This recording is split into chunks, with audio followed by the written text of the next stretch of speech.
Oke, Assalamualaikum warahmatullahi wabarakatuh. Perkenalkan, nama saya Ika Safitri dengan NIM 22115153.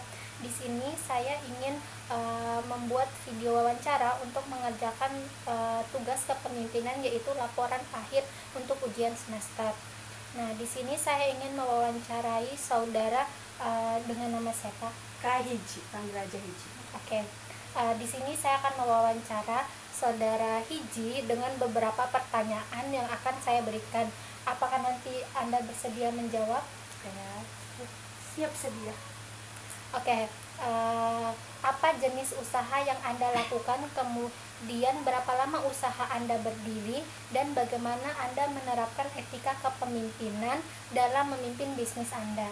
Jadi saya kan Hiji ya, kebetulan saya juga dari Amikom, Universitas Amikom Yogyakarta. Terus salah satu usaha saya tuh, satu-satunya bukan salah satu usaha saya tuh handmade, pembuatan dream catcher gitu, kayak pajangan dinding ya, dinding catcher gitu. Terus usaha yang sudah saya tempuh ya, yang udah saya lakuin itu sekitar 2 tahunan belakangan. Terus tadi pertanyaan terakhir apa ya Kak Ika? Apa sih, bagaimana Anda menerapkan prinsip etika kepemimpinan dalam memimpin bisnis Anda? Nah, kalaupun ini kan aku kan kerja sendiri juga, jadi aku nggak mungkin juga dong mimpi siapa-siapa. Jadi untuk etika kepemimpinan mungkin buat diri aku sendiri sih, kayak aku harus bertanggung jawab seperti apa karena aku udah milih usaha ini. Terus tentunya juga dengan kejujuran pasti, karena siapapun kan konsumen pengen menilai barang itu, oh apa yang sudah dipromosiin tuh sesuai sama apa yang dipromosiin gitu, kurang lebih seperti Untuk itu. memuaskan pelanggan. Oke, selanjutnya saya akan menanyakan pertanyaan kedua kepada saudara Hijriah. Nah, bagaimana sih cara Anda menangani konflik yang muncul dalam tim atau dengan mitra bisnis Anda? Kemudian strategi utama apa yang Anda gunakan dalam manajemen konflik itu?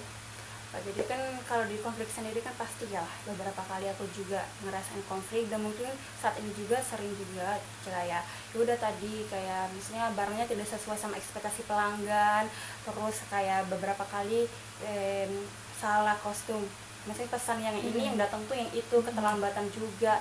Nah, mungkin solusinya dari aku tuh intinya komunikasi, karena apa-apa kan ya mereka kan pesannya kan lewat sosmed, jadi aku harus lebih kayak terbuka lagi ya.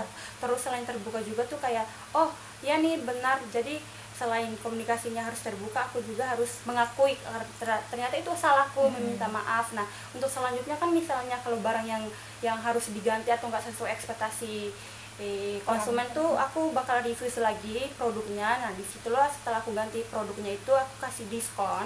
Nah, selain diskon juga aku kasih ada produk-produk tambahan kayak stikernya, kayak misalnya paper bag atau segala macam, buat ya udah konsumennya tuh lebih tertarik lagi aja tuh. Gitu. Ada tanggung jawab sebagai aku yang buat bisnis, ternyata aku udah salah, berarti aku harus meminta maaf, komunikasi yang jelas juga pasti, kurang lebih seperti itu. Oke, selanjutnya pertanyaan keempat, itu bagaimana sih Anda memastikan koordinasi yang efektif dalam organisasi untuk mencapai tujuan bisnis yang telah ditetapkan? Jadi karena kebetulan aku juga emang kerja sendiri, nggak ada karyawan, nggak ada teman-teman, nggak ada siapapun, aku berkoordinasi tentang aku harus jalan sendirinya ke konsumen kayak gimana. Yang perlu diutamakan itu adalah bagaimana aku bisa ngebagi waktu aku, karena juga kan aku kan seorang mahasiswa, pasti kebagi banget nggak sih? Apalagi semester akhir. Nah, betul sekali. Nah, jadi aku benar-benar harus kayak buat bukan kalender yang kayak to do list, kayak oh aku nih waktunya sekarang kayak gini, oh aku kerja kayak gini, aku istirahatnya harus kayak gini, bener-bener. Terus kalau emang udah kan, aku juga harus konsisten sama itu. Kita harus lebih ke ngejar jadwal aku, waktu aku gitu, karena emang aku juga fokus walaupun kadang ada capeknya ya. Oke, selanjutnya saya akan mengajukan pertanyaan kelima kepada Kak Hiji. Nah, apa sih bentuk laporan pertanggungjawaban yang Anda gunakan untuk memantau dan melaporkan kinerja bisnis secara berkala? Jadi saya bakal tahu kinerja saya, maksudnya buat efektif ya, buat lebih efektif lagi ke depannya tuh udah saya harus mantau. Bentuk pertanggungjawabannya. Bentuk pertanyaannya itu ya sekarang saya yang pegang sendiri semua, jadi saya harus benar-benar bisa memantau pemasukan untuk usaha saya tuh seberapa, pengeluarannya seberapa, ruginya juga bisa, untungnya juga gitu loh. Stoknya. Sama stok bahan-bahannya apalagi, karena biar kita tahu nih untungnya seberapa nih, oh ruginya seberapa nih. Terus sama kan aku promosinya di media sosial, otomatis aku harus ngejar target juga. Nah selain ngejar target, otomatis aku juga harus menyesuaikan sama pasar, sama tren yang ada. Aku sering mantau sosmed dengan kayak komen-komennya mungkin kurangnya di sini nih, produk aku. Nah mungkin aku harus kayak gini nih, dan segala macam. Maksudnya harus sering-sering pantau sih, dan itu harus konsisten juga. Oke, pertanyaan selanjutnya akan saya ajukan kepada Kak Hiji. Nah, pertanyaan ini, apa sih bentuk reward yang Anda berikan kepada karyawan dan bagaimana reward tersebut membantu meningkatkan motivasi secara serta produktivitas mereka? Jadi mungkin reward yang pertama adalah diri aku sendiri sih, aku sendiri reward juga. Karena Tapi nggak punya karyawan. prioritas. Sama kan sesekali juga kan pasti dibantu sama teman-teman buat promosi dan segala macam. Aku bakal kasih diskon mereka lah, atau produk yang emang misalnya mereka dalam lagi ngerjain packaging nih, berarti aku harus kasih produknya gitu. Kurang lebih seperti itu sih, kayak terus aku apresiasi juga dengan hebat nih gitu, word of affirmation-nya gitu. Say thank you gitu-gitu. Mungkin cuma itu sih, karena kan kerja sendiri juga dan nggak sering banget juga dibantuin, jadi beberapa kali gitu. Karena pas pesanan banyak aja gitu, jadi bentuk butuh apresiasi aja, kayak diskonnya, kasih produk secara gratis juga. Oke, pertanyaan selanjutnya itu, bagaimana sih cara Anda menangani kesalahan atau bahkan pelanggaran yang terjadi dalam bisnis Anda? Kemudian apa dampak punishment yang terjadi terhadap kinerja tim secara keseluruhan?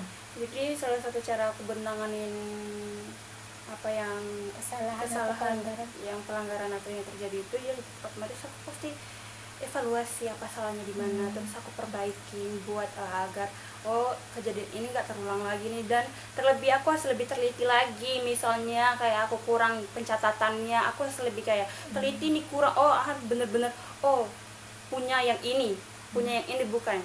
Oke, saya akan mengajukan pertanyaan selanjutnya kepada Kak Hiji.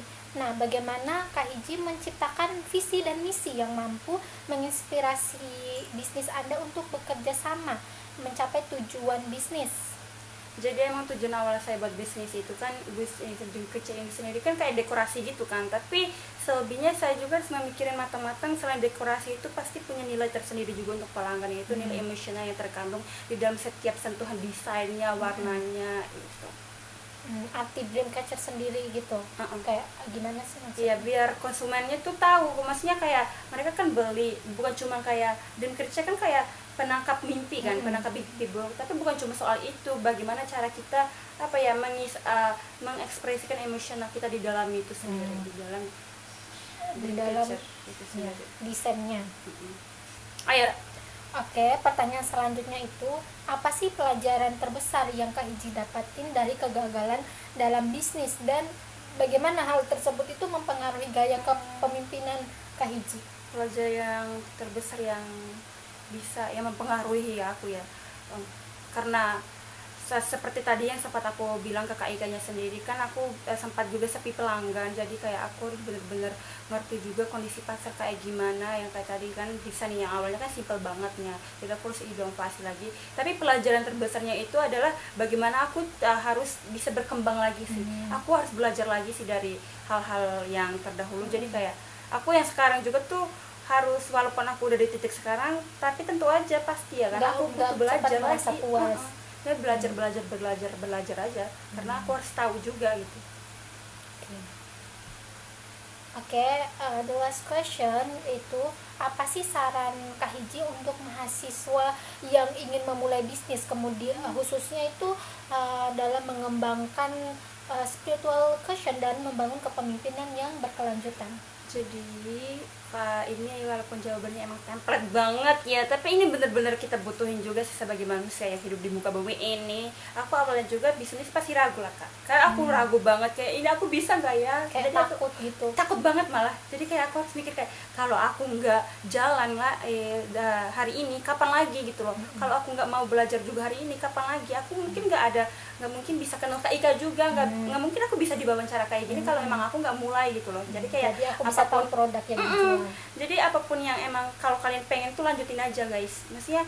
Tapi itu tuh harus juga konsisten, enggak yang kayak oh di tengah jalan tuh ingat awalnya tuh gimana susahnya, gimana ragunya, gimana kayak sulitnya ngontrol semuanya. Jadi kayak itu harus berani aja sih, sama konsisten.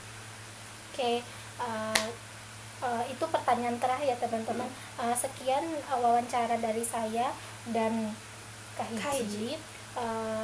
Assalamualaikum warahmatullahi wabarakatuh.